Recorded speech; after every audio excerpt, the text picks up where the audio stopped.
Yazi yabhlungu into eyenziwa emkhandlwini namhlanje la khona iANC, DA, EFF, IFP, NFP namaqembu ehlangene ngokuhlukumeza ama-students atrainwayo kwaMetropolis.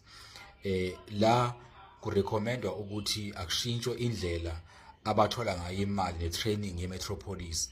Njengamanje i-student esiqeqeshwayo sithola u17,000 ngenyanga. Namhlanje lamaqembu avumelana ngokuthi akushintshwe i-student sisodwa sinikwe u7,000 bese u10,000 unikwa inkampani ezimele.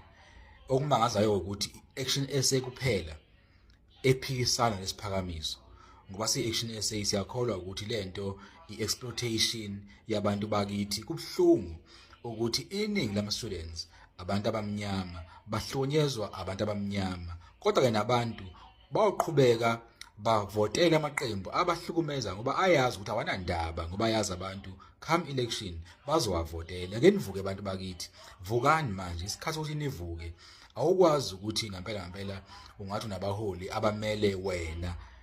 Uma kumele uthole imali kumele ihlukaniswe, unikwe encane wena, lenenkulu inikwe inkampani ezimele, usomabhizinisi, usomathenda.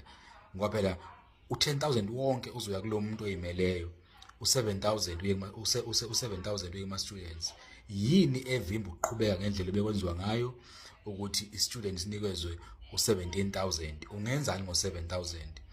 Yabona makusuka la masinganakile bazo-outsource uMetropolis. Yabona manje i-training yama-Metropolis okulandelayo uyozothola uMetropolis seyinkampani ezimele. Watch out.